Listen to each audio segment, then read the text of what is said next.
Juga ada yang barang siapa beriman kepada Allah dan hari akhir, dia berbuat baik kepada tamunya. Jadi kepada tetangga iya, kepada tamu. Jadi kalau kita punya tamu, ibu-ibu, itu hadis loh, ini bukan Bu Ratna yang ngomong ya. Hadisnya itu kita menghormati tamu. Ya, kalau ada janjian misalnya, aku jam 09.00 nang omahmu, ya rumahnya dibersihkan. Ya toh, sehingga tamunya itu tidak sepet matanya, ya enggak? Disiapkan suguhan. Ya tidak harus yang mewah, tetapi setidaknya kita senang kedatangan tamu dan kita menunjukkan rasa senang itu dengan menyiapkan tempat maupun ya jamuan yang ya cukup bisa dinikmati dengan senang, gitu ya. Lalu juga barang siapa beriman kepada Allah dan hari akhir, maka dia lebih baik diam atau berkata benar. Jadi jujur itu amal soleh, ibu-ibu sekalian. Ya, loh Bu, saya jujur. Pak, kayaknya kalau kamu nggak mandi dulu aku nggak mau. Nah, misalnya jujur nggak apa-apa, ya kan? Nah, ini ibu-ibu kan sudah dewasa, sudah tahu maksud saya, ya nggak? Nah, jujur. Atau kalau diam itu iman yang paling lemah katanya ya. Kalau misalnya melihat temannya ada yang melakukan sesuatu yang tidak benar, sebaiknya harusnya dinasehati. Tapi kalau tidak mampu, lebih baik diam, tidak usah menggosip ria, ya enggak? Nah, jadi itu adalah cerminan dari amal soleh. Nah, pertanyaannya bagaimana kita mempertahankan iman dan amal soleh itu, ya enggak? Sering mendengar tuh ibu-ibu, iman ini koyok apa? Grafik gitu loh, naik turun, ya enggak sih? Nek poso wah imane kandel ya toh. Nah, wis salat taraweh. Qiyamul lail. Ya enggak sih? Ya, sholat hajat, tahajud, wah nek perlu 20 rakaat lagi, enggak apa-apa ya, memang enggak ada batasnya kan. Kalau sholat sunnah mau banyak aja boleh ya. Saya pernah mengikuti sholat sunnah Qiyamul Lail di sebuah pesantren di Jogja. Jadi ya saya ngikut aja. Jadi waktu itu kiainya habis sholat wajib gitu, terus sebelum sholat taraweh mengajak jamaahnya untuk kita sholat 2 rakaat untuk mendoakan kedua orang tua kita, memohonkan ampun, yes, manut. Kita sholat 2 rakaat untuk mencegah bala, manut. Kita sholat 2 rakaat untuk memperbanyak rizki, meskipun di sholat duha ada ya. Tapi intinya kalau Ramadan itu rasanya tuh seneng nggih. Ngopo-ngopo niku seneng. Sholat niku mau disuruh sholat sunat semalam 40 rakaat ku ayo aja gitu. Ya enggak? Tapi nek pas setelah Ramadan masih enggak kembali. Nah, sehingga ibu-ibu disitulah pentingnya kesabaran. Ya, mempertahankan iman dan amal soleh itu memang tidak mudah, butuh kesabaran. Nah, sabar itu, ya ini saya mengacu pada sebuah jurnal Al-Quran, ya jurnal yang di jurnal itu memang dasarnya adalah Al-Quran, ya. Sabar itu katanya ada berbagai konteks, ya. Coba kita cocokkan. Sabar versus keluh kesah. Siapa di sini yang kalau mendapatkan sesuatu yang tidak menyenangkan ngeluh, halah yo kok yo ngene wae to nasibku gitu ya, keluh kesah. Nah, kalau sampai seperti itu berarti masih belajar sabar ya. Jadi sabar versus keluh kesah. Kemudian kalau orang sabar itu berani, ibu-ibu. Musuhnya adalah pengecut dalam perjuangan. Misalnya dalam perjuangan itu kan maknanya banyak ya. Perjuangan mempertahankan pernikahan, perjuangan anak dalam mendapatkan sekolah misalnya, perjuangan anak menjadi juara lomba dan sebagainya, itu juga perjuangan ya. Nah, itu harus sabar. Sabar itu maksudnya apa? Berani. Lawannya pengecut. Berani itu berarti apa? Kalau berani itu apa? Berani mengambil Ya, risk taking. Jadi ya, karena saya itu banyak menemani anak-anak yang biasanya ikut lomba-lomba begitu ya. Saya bisa mengatakan bahwa mental juara itu sudah terlihat bahkan sebelum lomba dimulai. Gitu. Kalau anak yang bermental juara itu pasti dia berani mengambil resiko lomba itu ya mesti ono kalai barang toh, ora kabeh melu lomba iki mesti menang, ya enggak? Dan itu ibu-ibu ternyata banyak anak-anak yang tidak punya mental itu akhirnya memilih apa? Nggak usah ikut lomba, paling juga kalah. Nah, mohon maaf, ternyata hal ini juga didukung orang tuanya. Alah dek ngapain sih capek-capek gitu? Udah nggak usah ikut lomba itu, paling juga nggak menang. Nah, begitu orang tuanya begitu, mental apa yang terbangun pada anak? Ya, tidak berani mengambil resiko. Padahal hidup itu ya harus berani mengambil resiko. Ya, sesuatu itu ya harus punya motivasi untuk meraih sesuatu yang lebih tinggi. Nah, kalau behaviornya aja jelek, mohon maaf ya ibu-ibu ya, risk taking behavior ini jangan dianggap hanya pada lomba-lomba saja. Mohon maaf, kalau jadi pemimpin, kalau punya risk taking behavior yang jelek, apa yang terjadi? Ya, dia hanya akan melakukan hal-hal yang aman bagi dirinya. Dia tidak berani berbuat sesuatu yang berbeda, meskipun itu lebih baik, tapi daripada nanti saya ndak disalah-salahkan, daripada nanti dipaido. Nah, padahal berani dipaido itu juga penting ketika itu untuk sebuah kemaslahatan yang lebih banyak. Jadi sekali lagi itu sabar ya. Lalu lemah lembut versus emosional ya. Kalau marah biasanya kalau orang yang tidak sabar gampang emosi, ya enggak? Tapi kalau yang sabar dia akan bisa menekan emosi itu sehingga tidak sampai berbuat sesuatu yang merugikan dirinya ataupun merugikan orang lain. Lalu lapang dada versus sempit dada ketika musibah. Lalu zuhud versus serakah ya. Ketika berlebih ya, orang kalau diberi kenikmatan satu biasanya pengen kenikmatan yang lebih lagi, ya enggak? Contohnya yang gampang aja ibu-ibu ya, ini saya aja lah, saya dulu dari keluarga yang ya waktu saya merintis rumah tangga itu nggak punya apa-apa, hanya motor bekas. Berumah tangga kemudian bisa beli motor baru ya, setelah punya motor baru yang dipikir apa? Nah betul beli mobil bekas, ya kan? Ya enggak? Beli mobil bekas yang tahun 70-an terus meningkat lagi 80-an, ya enggak? 90-an ya, sampai akhirnya bisa beli mobil baru. Beli mobil baru satu, pengen lagi terus, ya enggak?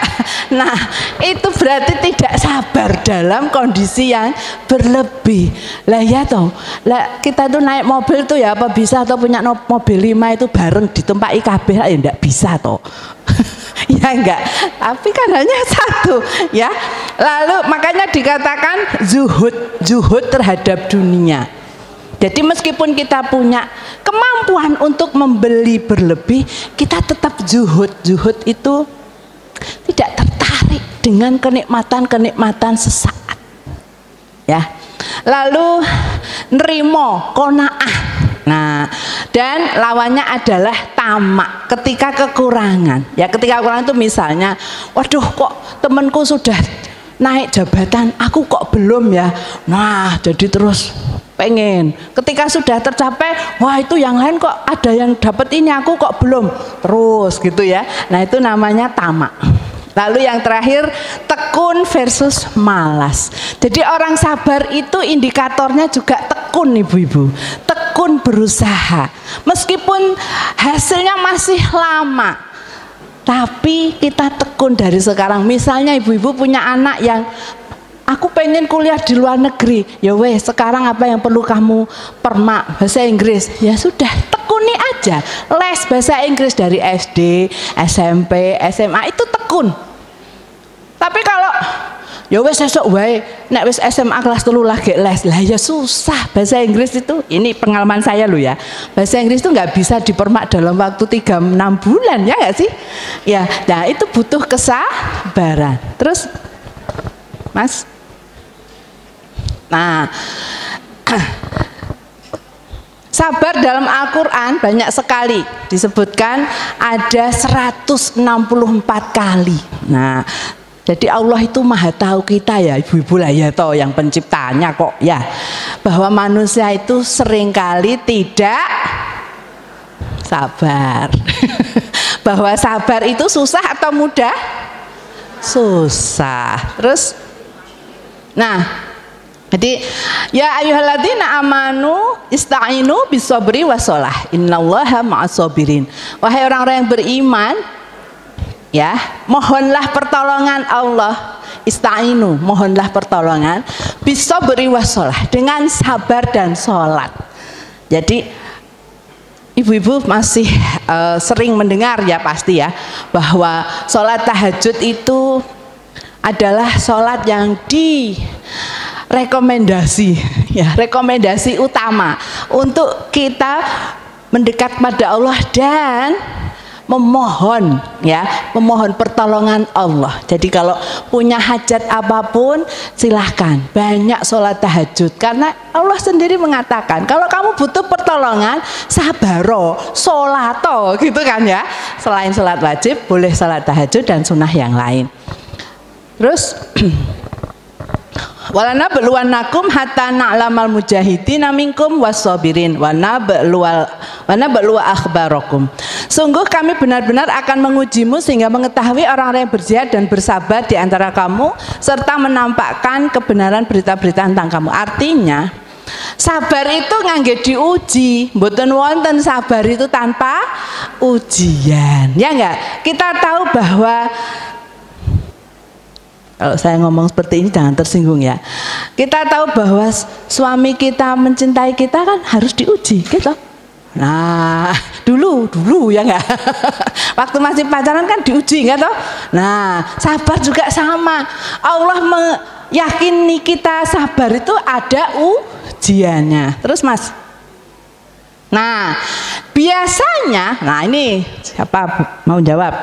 Biasanya di saat apa sabar paling sulit dilakukan?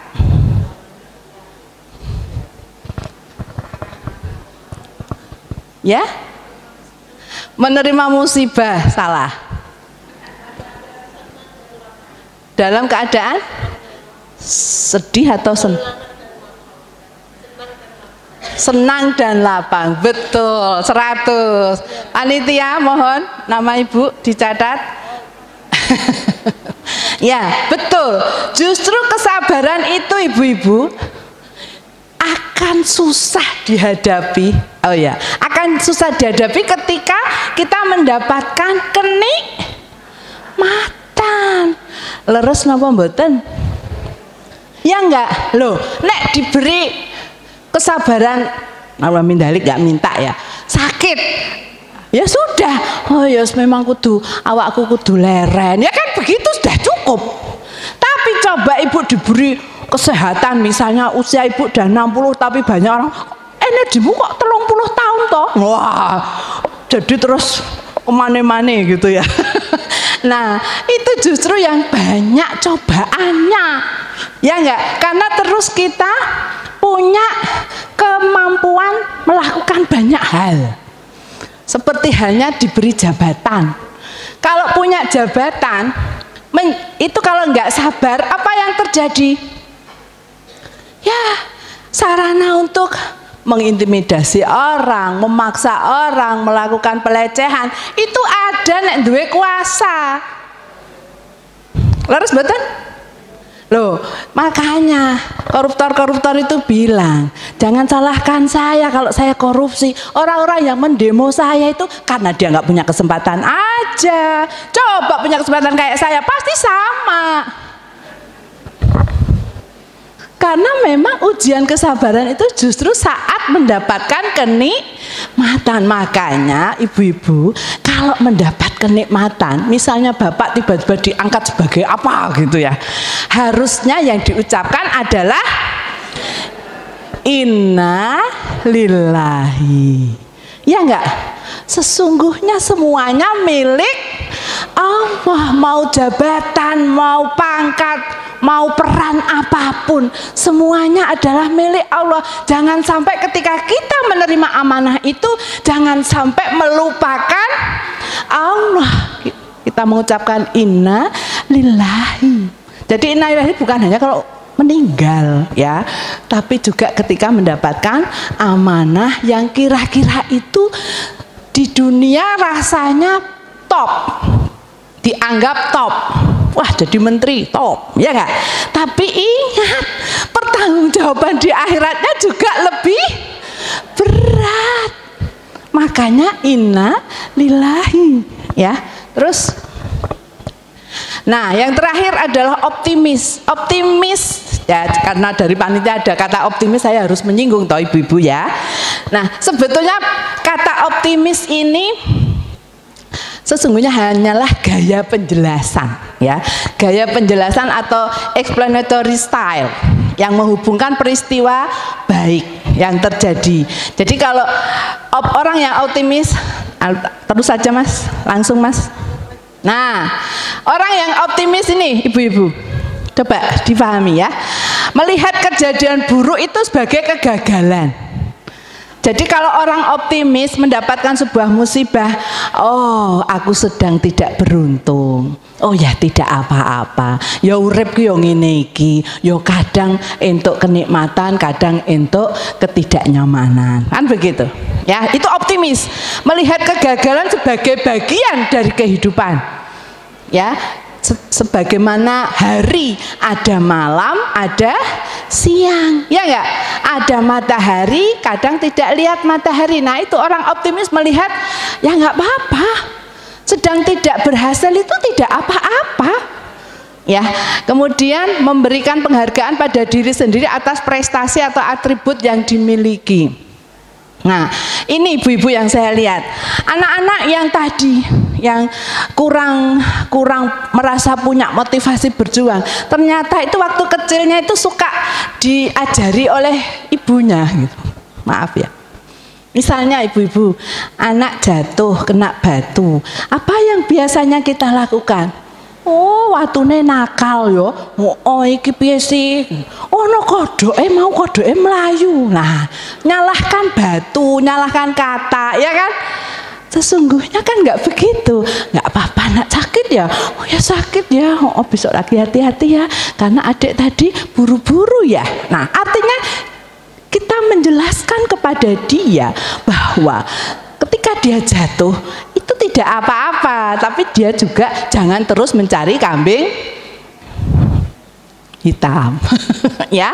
Kemudian berfokus pada kekuatan. Kalau orang optimis itu berfokus pada kekuatan. Nanti kebalikannya setelah ini ya, mempertahankan motivasi untuk mengatasi rintangan, menggunakan stres untuk mendorong pencapaian tujuan. Loh, orang mau mendapatkan peran yang lebih besar itu ya stres, nggak ada ceritanya, ya nggak sih? Tapi dia stres untuk kemudian mengatasi, tidak menghindari. Ya, saya tuh punya loh ibu-ibu mahasiswa yang kalau musim ujian itu stres sampai harus masuk rumah sakit. Ya saya bilang, saya ketika ketemu saya bilang, sekarang bayangin, kamu besok ujian, terus ujianmu gak lulus, kira-kira wes esok mati. Kalau nggak lulus kamu mati? Ya enggak. Pingsan? Enggak. Lah apa? Yang kamu takutkan itu apa? Kalau nggak lulus, apa sih resiko terburuk yang kamu akan rasakan? Ya kan jadi malu. Ya malu. Bisa nggak itu diperbaiki? Diulang bisa nggak? Bisa. Why? Why kamu harus sampai masuk rumah sakit mikir none, gak lulus piye, gak lulus piye. Nah, sesungguhnya itu ya, dan itu peran kita ibu-ibu ya, orang tua. Lalu bekerja lebih keras untuk menemukan solusi. Terus, nah kebalikannya, kalau orang tidak optimis itu menyalahkan diri sendiri ketika ada yang salah. Ya, oh aku ki memang bodoh, aku ki goblok yo. Nah, itu nggak boleh ya. Itu berarti orang yang tidak optimis. Melihat kegagalan sebagai bukti ketidakberhargaan diri. Nah kan, aku gagal meneh toh. Nah, kemudian merendahkan nilai atribut dan potensi diri. Ya, itu tadi merasa bodoh, tidak berdaya, jelek ya. Generasi sekarang itu kan generasi yang sangat medsos ya, dan di medsos itu misalnya cantik itu putih, rambutnya lurus, hitam, gitu-gitu toh, hidungnya gimana, pipinya piye, gitu kan. Makanya kalau anak-anak kita seneng K-pop itu Korea, lawang orang Korea apalagi artisnya itu 90% ya oplas, operasi plastik wajahnya, ya nggak usah dimereni toh. Nah, tapi yang lebih penting adalah inner beauty. Kita harus menumbuhkan inner beauty anak-anak kita, cucu-cucu kita, bahwa cantik itu not only physically. Cantik itu bukan fisik. Ya fisik, saya bilang not only ya, fisik itu penting, tapi bukan cantik terus mengubah-ubah gitu, bukan, tapi merawat, bersih, gitu-gitu loh. Ya, nggak usah terus berkeinginan koyo artis Korea gitu, itu impossible ya. Lalu kehilangan motivasi dan menghindari tantangan, menghindari rintangan, meningkatkan stres dan perilaku menghindar ya, sidik-sidik stres gitu ya, merasa kewalahan dan makin tidak berdaya. Terus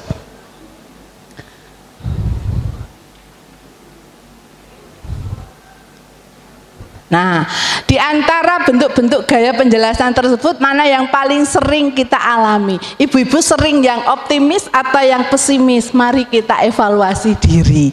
Tidak usah dijawab kalau ini, cukup dijawab dalam hati masing-masing dan kita mengevaluasi diri.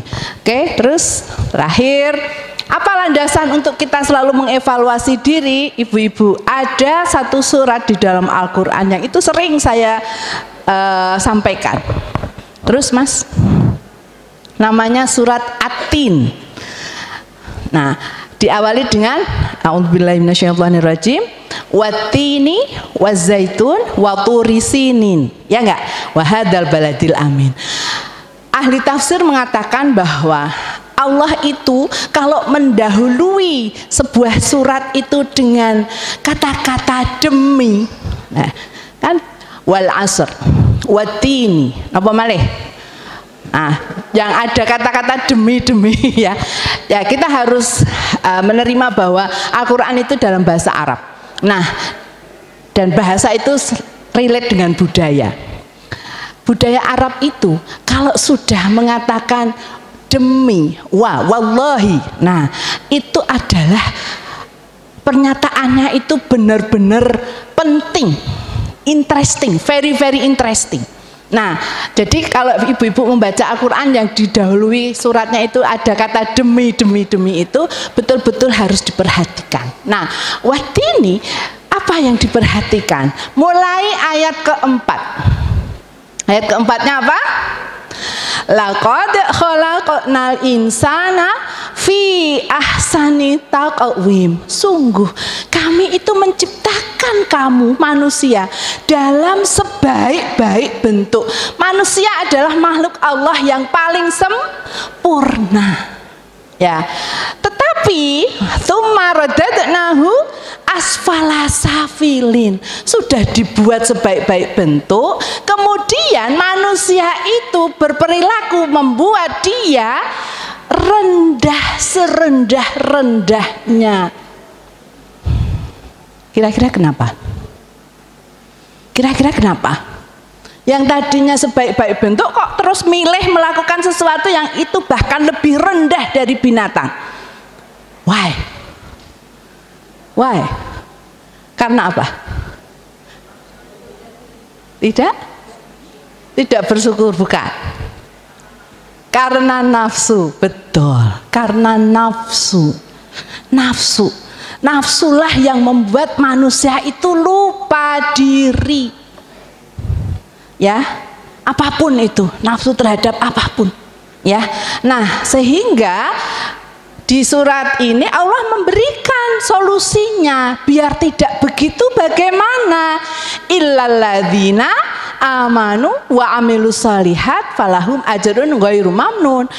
Iman dan amal soleh, itulah yang menjaga kita agar kita tidak terperosok dari makhluk yang sebaik-baik bentuk kepada makhluk yang rendah. Ya, kemudian fama yukadzibuka ba'du biddin. Nah ini Allah mengkaitkan, nek kamu iman dan amal soleh itu ingatlah bahwa biddin, hari akhir. Ya, kembali lagi, iman 6 itu tetap yang membuat perilaku kita selalu terjaga.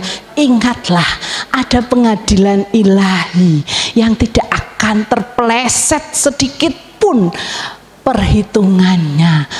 Betapa banyak kebaikan kita, betapa banyak kesalahan kita, semuanya terukur jelas di hari akhir kita. Dan ditutup dengan alaihissallahu biahkamil hakimin. Bukankah Allah itu hakim yang adil? Makanya tidak akan ada pengadilan yang lebih adil dibanding pengadilan di akhirat. Mudah-mudahan dengan kita selalu ingat itu, maka sabar, optimis itu menjadi hal yang selalu melekat dalam diri kita. Saya kira itu yang bisa saya sampaikan. Terima kasih ibu-ibu semua. Assalamualaikum warahmatullahi wabarakatuh.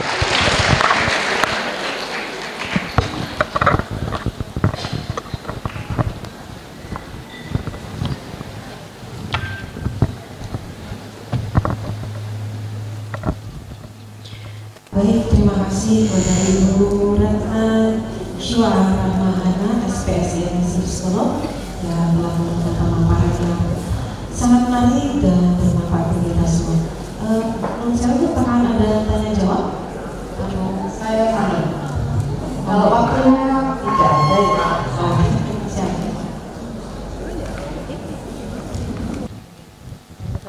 Langsung doa ya. Oke. Ibu-ibu sekalian, sebagai penutup apa yang harus saya sampaikan, saya diminta untuk membaca doa. Sebelum berdoa, mari kita beristighfar, memohon ampun bahwa kita adalah makhluk Allah yang tidak luput dari dosa, ya. Al-insanu mahalul khata' wan nisyan.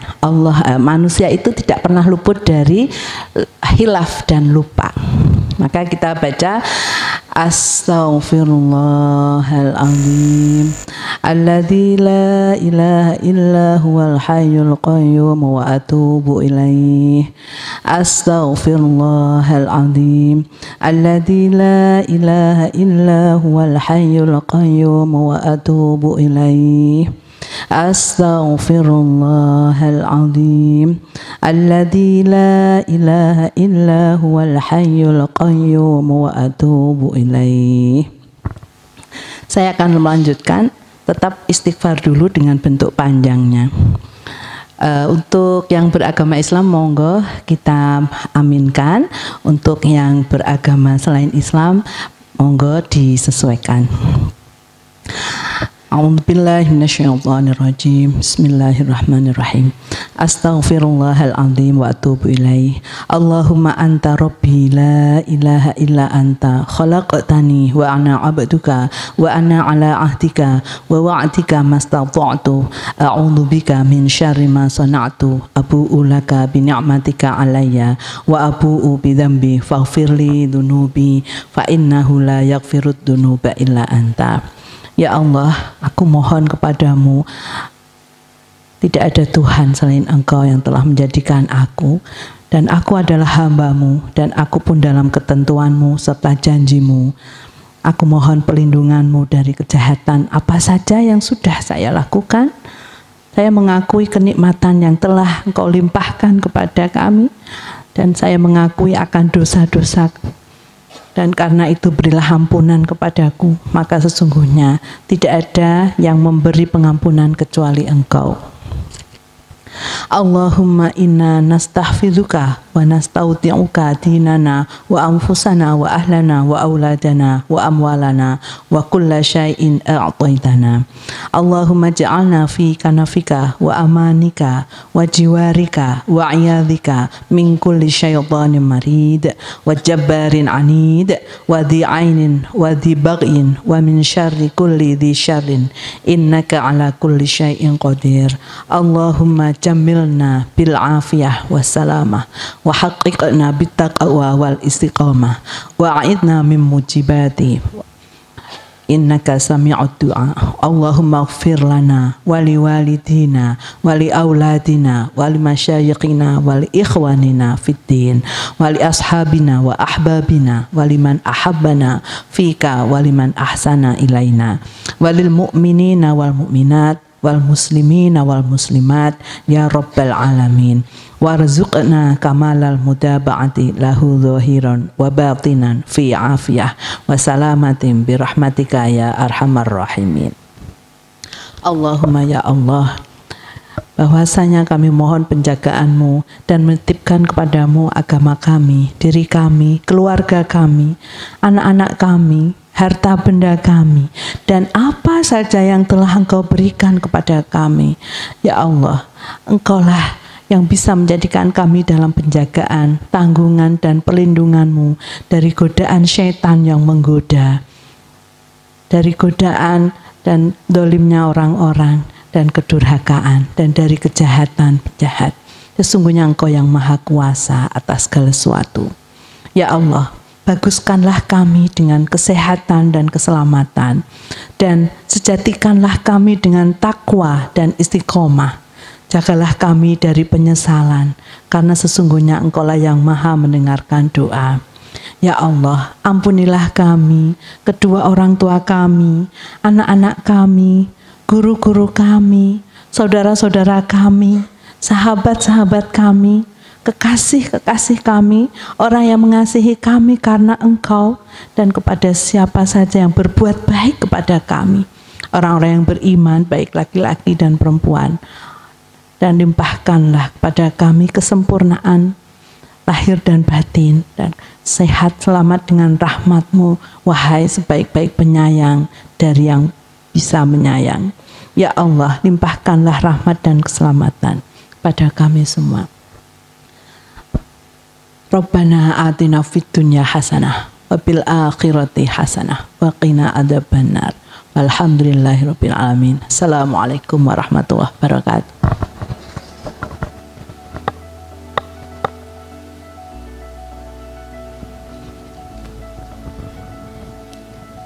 Baik, kami mohon Ibu untuk tetap berada di depan terlebih dahulu, karena kita akan lanjutkan dengan penyerahan sertifikat pada narasumber dan kemudian nanti diikuti dengan foto bersama. Untuk itu kami persilahkan untuk menyerahkan sertifikat Ibu Ketua Dharma Wanita Persatuan Universitas Gadjah Mada, Ibu Indun Dewi Puspita.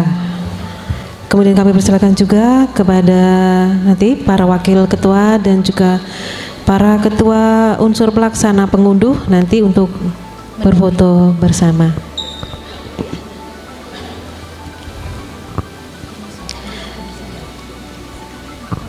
Oh ya, sekalian kami panggil juga Ananda Tafiani Nisa Hanafiyah untuk berkenan maju ke depan untuk menerima sertifikat dari panitia. Kami silakan. Selanjutnya Ananda, kami silakan untuk ke atas panggung.